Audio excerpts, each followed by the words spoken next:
জামাতের রাজাকার ছিল অল্প কয়েকজন, হাজারের উপরে তো অন্যান্য দলেরা। জামাত যদি আওয়ামী লীগ জোটকে দেয় তাহলে এরা 151 হয়ে যায়, বিএনপি কে 158 হয়ে যায়। আওয়ামী লীগের আমির হোসেন আমু, মোহাম্মদ নাসিম মুজাহিদ সাহেব তখন জয়েন্ট সেক্রেটারি, আব্বা আমির, নাজমি সাহেব সেক্রেটারি। আপনাদের সমর্থনে কিন্তু আওয়ামী লীগ ক্ষমতা এসছে। না না, আপনি আমাকে আপনাদের বলেন না, আমি রাজনীতি করি না, আমি কোন রাজনীতি করি না। জামাতের জামাত ইসলামের কথা বলছি, দুঃখিত। আওয়ামী লীগ কিন্তু জামাতকে 3টা মন্ত্রী 7টা মহিলা এমপি পদ অফার করেছে জামাতের সমর্থনের জন্য। উনি প্রথম শেখ মুজিবকে বাংলাদেশের স্থপতি এই টাইটেলটা দিয়েছে। আরেকটা বিষয় জানতে চাই, আপনার বাবা আওয়ামী লীগের ভাষায় সর্বোচ্চ বিতর্কিত ব্যক্তি ছিলেন, কিন্তু তিনি ভাষা আন্দোলনে তার বিশাল কন্ট্রিবিউশন ছিল। এতে কোনো, এটা ইতিহাসের অংশ। এটা কোনো বঙ্গবন্ধুরও একটা মুক্তিযুদ্ধের সময় আপনার ভাষাতে যদি অবিসংবাদিত নেতা ছিলেন, এতে কোনো সন্দেহ নাই। আপনার বাবার দৃষ্টিতে বঙ্গবন্ধুর ওনার শেষ জীবনে আপনার সাথে কথোপকথনে বঙ্গবন্ধুর প্রতি ওনার দৃষ্টিভঙ্গিটা কেমন ছিল? উনি কোনোদিন কারো ব্যাপারে উনি মন্দ মনোভাব পোষণ করেননি। উনি যখন নাগরিকত্ব মামলা দিতে 23 বছর পরে প্রথম বক্তব্য দিয়েছেন বাইতুল মোকাররমে, ওটা রেকর্ড আছে, আপনি শুনে দেখতে পারেন, যে ওটার মধ্যে উনি স্পষ্ট বলেছেন, আমি স্মরণ করছি শ্রদ্ধার সাথে। উনি মৌলানা ভাসানীর নাম নিয়েছেন, উনি জেনারেল ওসমানীর নাম নিয়েছেন, মুক্তিযুদ্ধ সভাধিনায়ক, উনি শহীদ রাষ্ট্রপতি জিয়াউর রহমানের নাম নিয়েছেন, শেখ মুজিবের নাম নিয়েছেন, এবং উনি প্রথম শেখ মুজিবকে বাংলাদেশের স্থপতি এই টাইটেলটা দিয়েছেন।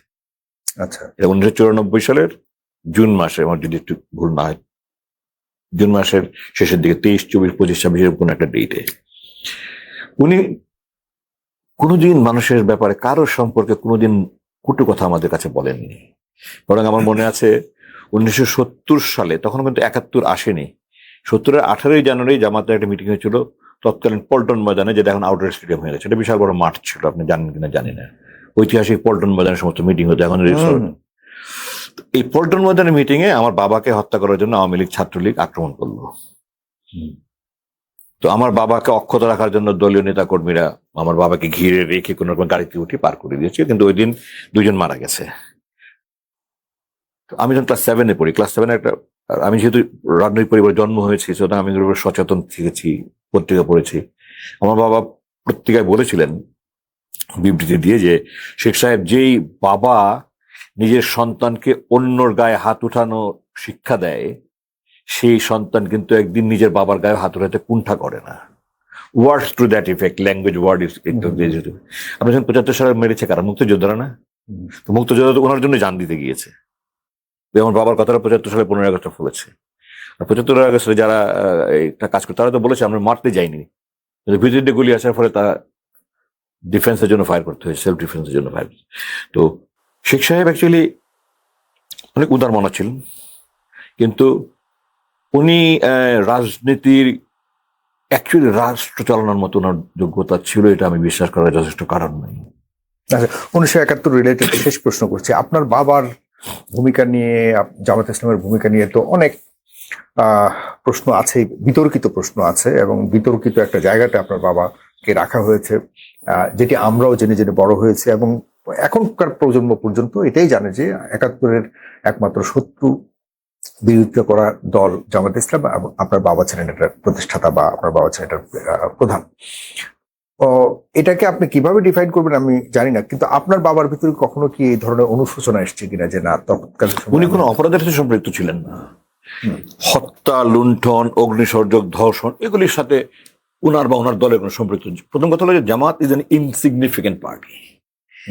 তখন রাজাকারের লিস্ট অলরেডি বেরিয়েছে, সোশ্যাল মিডিয়ায় পাওয়া যায়।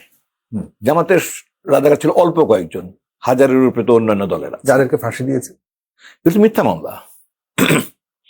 আমার বাবার বিরুদ্ধে যে চার্জগুলো এনেছিল, ওখানে প্রকাশ্য আদালতে চেয়ারম্যান বলতে বাধ্য হয়েছে যে প্রসিকিউশন ওনার বিরুদ্ধে কোনো অভিযোগ প্রমাণ করতে পারেনি। এটা ফরমাসি রায় হয়েছে।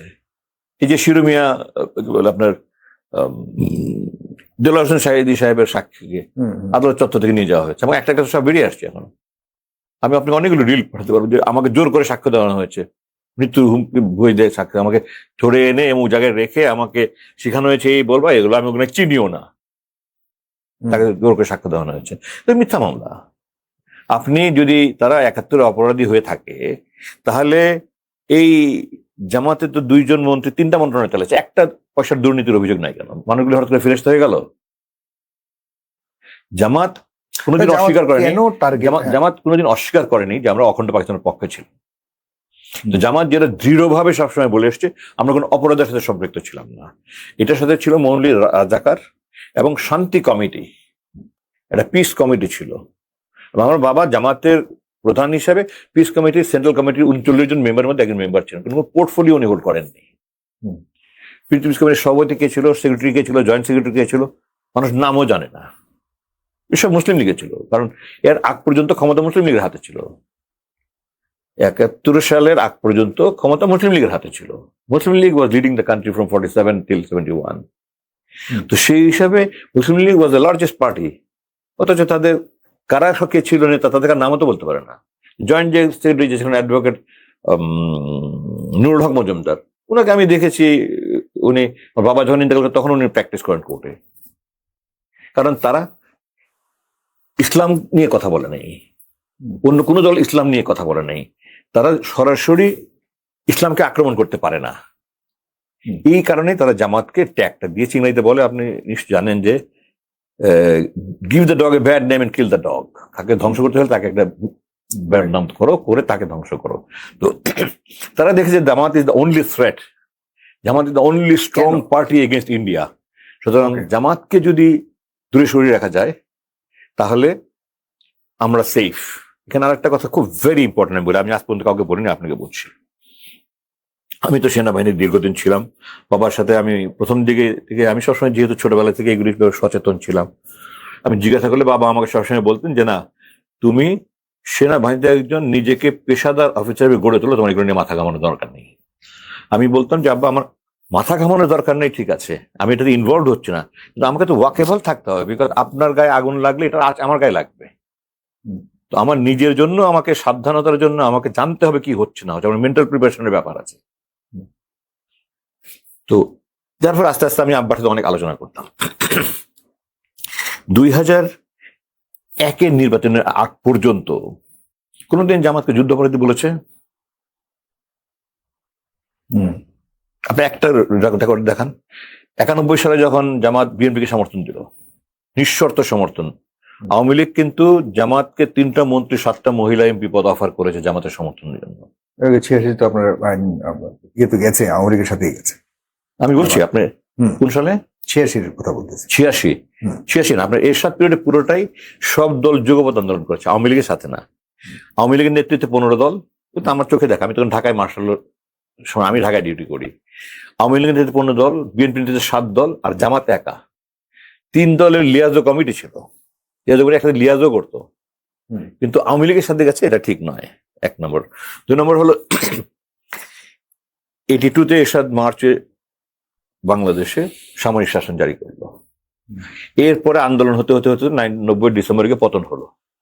আমার বাবা 83 সালে ক্ষমতা দখলের 1 মাস পরেই উনি কেয়ারটেকারের ফর্মুলা দিলেন, এবং এই আন্দোলন, কেয়ারটেকার আন্দোলন নিয়ে শেষ পর্যন্ত কেয়ারটেকার সরকারের আন্ডারে বাংলাদেশের প্রথম নির্বাচন হলো 91 সালে। প্রধান বিচারপতি ছিলেন শাহাবুদ্দিন সাহেব, জাস্টিস শাহাবুদ্দিন।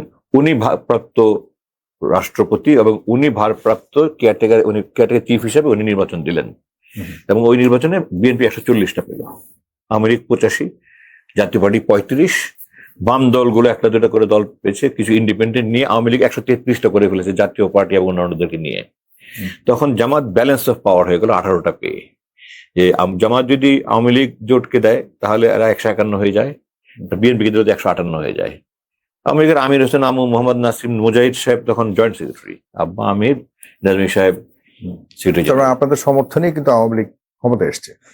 না, আপনি আমাকে আপনাদের বলেন না, আমি রাজনীতি করি না, আমি কোন রাজনীতি করি না, জামাতের, জামাত ইসলামের কথা বলছি, দুঃখিত। আমাদের দেশের ট্রেন্ডটাই তো এরকম, বাবা যে দল করে সেই দল করবে। এক্স্যাক্টলি, আমাদের মনের মধ্যে, আমিও সেখানে আছি, আমার মনের মধ্যে, মানে আপনি যে জামাত ইসলামের সাথে কোনো সম্পৃক্ততা নেই, এটা অনেকেই অবাকই হয় শুনে, বাট আপনি তো ক্লিয়ার করেছেন যে আপনার জামাত হওয়া মানে আপনি ইচ্ছা করলেও হতে পারবেন না, এমন একটা অবস্থা। ইচ্ছা করলে জামাত যোগ দিতে পারবো, কিন্তু জামাতে আমির হতে পারবো, আমির হতে পারবেন না, অনেক কিছুই এখানে, অনেক বিষয় আপনি দেখেন, ভারতে দেখেন না, প্রিয়াঙ্কা গান্ধী, রাজীব গান্ধী, আপনার এই ছেলের নাম কি ভুলে গেলাম, রাহুল গান্ধী, তারা কি কনগ্রেশন টপ লেভেলে আছে? এমপি একটা simple. That is what is democracy. উড়ে এসে জুড়ে বসা তো ডেমোক্রেসি নয়, তাই না? মানে Right. Politics is a matter of career, তো it's not matter of inheritance. দেখেন আপনি এই যে ডাইনাস্টি শব্দটা, আপনি যদি DY বাদ দেন তাহলে শব্দটা কি দাঁড়ায়? ন্যাস্টি। ন্যাস্টি। তো ডাইনাস্টি পলিটিক্স শব্দটার মধ্যে ন্যাস্টি ইজ ইনবিল্ট। এই ডাইনাস্টি পলিটিক্স কিন্তু দেশে কোনো উন্নতি করতে পারে না। যাই হোক, আমরা ফিরে যাচ্ছি। আমি যেটা বলছিলাম, 91 ইলেকশনের পরে আমার বাবা বিনা শর্তে বিএনপিকে সমর্থন দিল। ওইটা অফার রিজেক্ট করে, 3টা-7টার অফার রিজেক্ট করে শর্তহীন। আমি বাবাকে বলেছিলাম যে আপনি বার্গেন করলেন না কেন? বলতেন যে ওরা 3টা-7টা দিয়েছে, তোমরা 5টা-10টা দাও। তখন তো দুই দলই মরিয়া, এক দল 75 থেকে ক্ষমতা নেই, আর দল 82 থেকে ক্ষমতায় নাই। তো আমার বাবা বলেছিলেন যে আমি তো ক্ষমতার জন্য রাজনীতি করি না, আমি দিন কায়েমের জন্য রাজনীতি করি, আল্লাহর আইন প্রতিষ্ঠা করার জন্য রাজনীতি করি।